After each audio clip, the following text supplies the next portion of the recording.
The watchtower creaked, a mournful groan swallowed by the vast, indifferent darkness. Midnight. The air tasted of damp earth and distant wood smoke, a primal scent that clung to the back of my throat. Below, the barbed wire shimmered faintly under the meager moonlight, a silver web stretched taut against the encroaching black. Beyond that, the huddled forms of the prisoners slept, or pretended to. I couldn't tell. All I could see was shadows shifting within shadows, like restless spirits trapped in a purgatory of mud and memory. The silence was a heavy blanket, broken only by the rhythmic thump of my own heart, a frantic drumbeat against the stillness. A shiver ran down my spine, not entirely from the cold.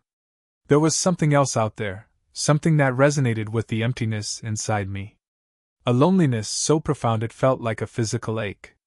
It wasn't just the isolation of the guard tower, perched high above the sleeping camp. It was a deeper, more insidious solitude, born from the weight of responsibility, the knowledge that I stood between these men and whatever fragile hope they still clung to. And the unsettling certainty that I, too, was a prisoner, bound by duty to this desolate place. The moon, a sliver of bone in the inky sky, offered no comfort. It cast long, distorted shadows that danced and writhed across the compound, transforming familiar shapes into grotesque parodies of themselves. The guard tower became a skeletal finger pointing accusingly at the heavens. The barbed wire transformed into a jagged crown, a symbol of suffering and confinement. Even the sleeping prisoners seemed to morph into grotesque gargoyles, their faces contorted in silent, unseen nightmares. I gripped my rifle tighter, the cold steel a small comfort against the encroaching darkness, a tangible reminder of my purpose. The memory of Papa's hands, rough and callous from years of working the land, rose unbidden. Those hands that could coax life from the stubborn soil, could mend broken fences, could cradle a newborn lamb with such gentleness. Hands that taught me how to fish in the creek, how to track deer in the woods, how to survive. Hands that are now still, buried beneath the very soil he loved. I remembered the day he left, the dust swirling around the truck as it disappeared down the long, winding road. He didn't look back. I knew then, with a certainty that settled like a stone in my stomach, that I would never see him again. He'd always said, "A man's word is his bond, boy. It's all he has." He instilled in me a sense of duty, a deep-seated belief in the importance of honor and integrity. He told stories of his own father, fighting in the Great War, tales of bravery and sacrifice.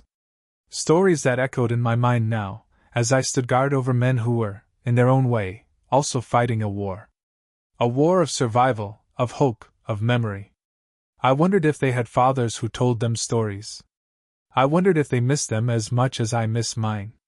I thought about the letter I received just last week. Mama wrote that the crops were failing, that the drought was relentless. She wrote that the farm was struggling, that she was struggling. She didn't ask for help, but I knew she needed it. Every word was a silent plea, a desperate whisper carried on the wind. And I was here, miles away, guarding prisoners of war, bound by duty to a country that seemed to have forgotten about those it left behind. The weight of that realization settled heavy on my chest, a leaden cloak that stifled my breath. How could I protect my country when I couldn't even protect my own family? How could I uphold my father's ideals when I was failing so miserably at being the son he wanted me to be? The moon seemed to mock me, its cold, unwavering light reflecting the emptiness within. The silence pressed in, a suffocating blanket of despair. The scream was a raw, animalistic sound, torn from the throat of a man pushed beyond his breaking point. It sliced through the heavy night air, momentarily silencing the crickets and the distant howls of coyotes. It came from Hut 7. My hut. My responsibility. I gripped my rifle, its cold metal a familiar comfort against the sudden surge of adrenaline. My heart hammered against my ribs, a frantic drumbeat against the backdrop of the night. This wasn't just another nightmare, another bout of sleep-deprived delirium echoing through the camp. This was different. This was real. I ran. The compound was a chaotic scene of shadows and flickering kerosene lamps. Other guards, roused from their slumber, stumbled out of their barracks, rifles raised, their faces etched with confusion and fear. The air crackled with unspoken tension. Was this an escape attempt? A riot? My mind raced, trying to anticipate the threat, to formulate a plan. But all I could hear was that scream, that desperate, soul-wrenching sound. Reaching Hut 7, I found the door ajar. The other guards hesitated, their eyes wide with apprehension. I pushed past them, my rifle leading the way. Inside, the scene was bathed in the sickly yellow glow of a single lamp, casting long, distorted shadows that danced on the walls.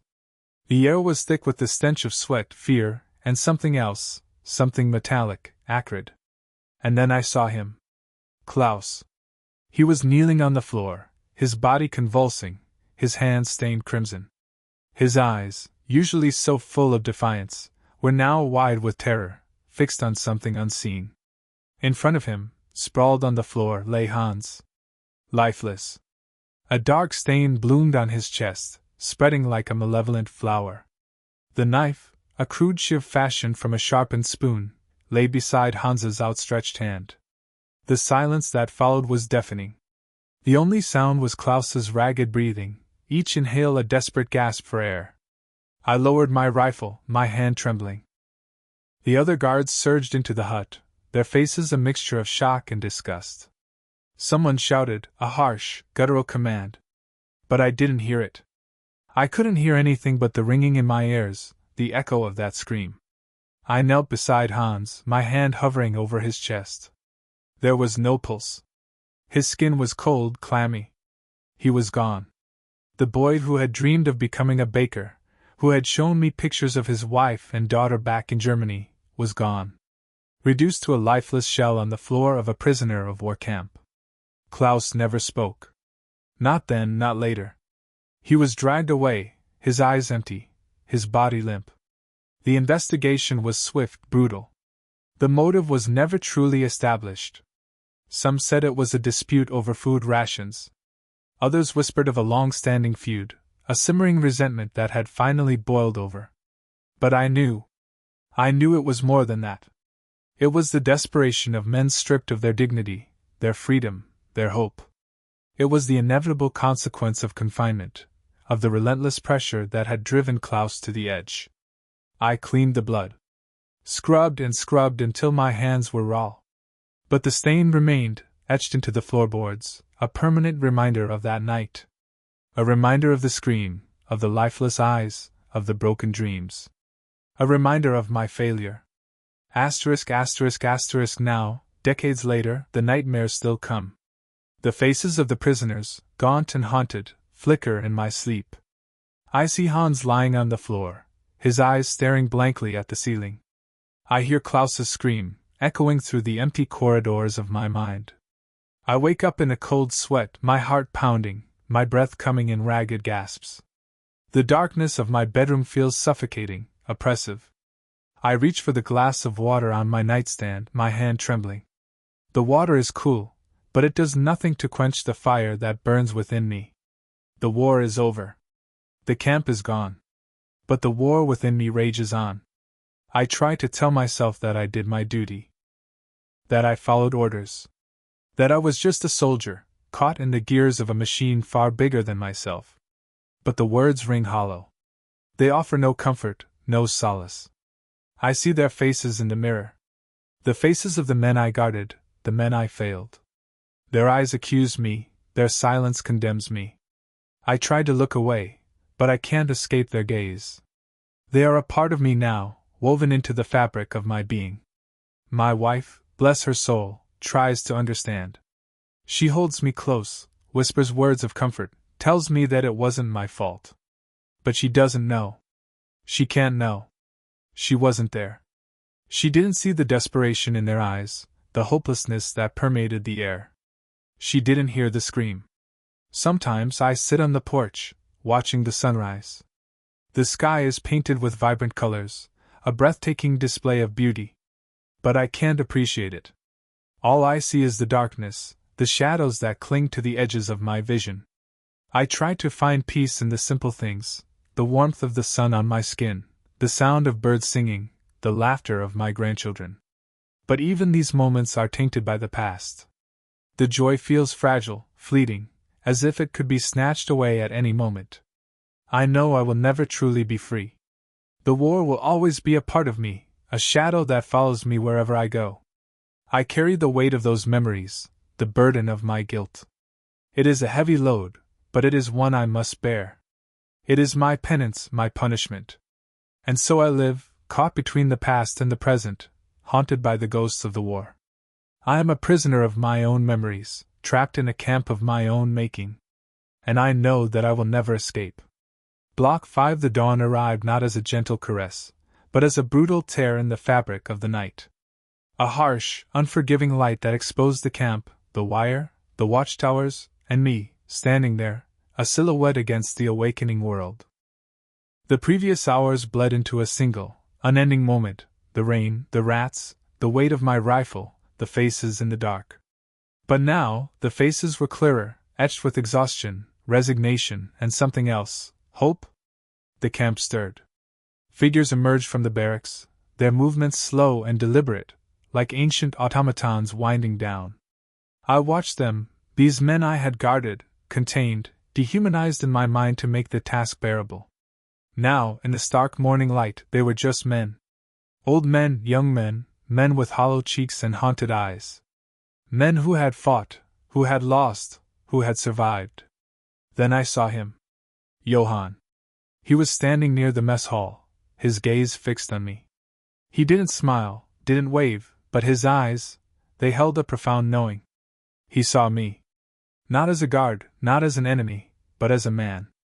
And in that moment, everything I thought I knew about duty, about war, about right and wrong, shattered. The camp gates creaked open. A convoy of trucks rumbled into the compound, their engines coughing and sputtering. Soldiers, American soldiers, jumped out, their faces grim, their movements efficient. The liberation had begun. The prisoners shuffled forward, forming lines, their faces a mixture of apprehension and relief. Johann remained where he was, watching me. As the first group of men boarded the trucks, he slowly walked towards me. My hand tightened on my rifle. He stopped a few feet away, his gaze unwavering. The noise of the camp faded into a dull hum. It was just us, two men standing on opposite sides of a war that was finally over. He spoke, his voice low and raspy, barely audible above the din. "You are a good man." The words hung in the air, heavy with unspoken meaning. I didn't know how to respond. Good? After what I had done? After the hatred I had harbored? He saw the confusion in my eyes. "You did your duty," he said. "But you did not lose your humanity." He nodded once, a slight, almost imperceptible gesture, then turned and walked towards the trucks. He climbed aboard, found a seat, and looked back at me one last time. His eyes held no animosity, no judgment, only understanding. The trucks pulled away, carrying their human cargo towards an uncertain future. I watched them disappear down the dusty road, a cloud of dust swirling in their wake. The camp was silent, empty. I lowered my rifle. The weight of it suddenly felt unbearable. I walked to the edge of the watchtower and looked out at the horizon. The sun was fully risen now, painting the sky in vibrant hues of orange and gold. It was a beautiful day. But the beauty felt hollow, tainted by the memories of the night, by the faces in the dark, by the weight of my own actions. I thought of my father, of his unwavering belief in duty and honor. I thought of the men I had guarded, of their suffering, of their resilience. And I realized that war wasn't about heroes and villains, about right and wrong. It was about survival. It was about the choices we make in the face of unimaginable hardship. It was about the humanity we cling to, even when everything around us is trying to strip it away. I turned and walked down the watchtower, my steps heavy, my heart full. The war was over, but the battle within me had just begun. I knew that I would never be the same. The midnight watch had changed me, irrevocably. I had seen the darkness, but I had also glimpsed the light. And now, I had to find a way to live with both. I walked away from the camp, away from the wire, away from the ghosts of the night. I walked towards the rising sun, towards an uncertain future, carrying the weight of my memories, but also the hope that one day, I could find forgiveness. Not from others, but from myself. The rain had stopped. The rats were gone. And the dawn, finally, felt like a promise,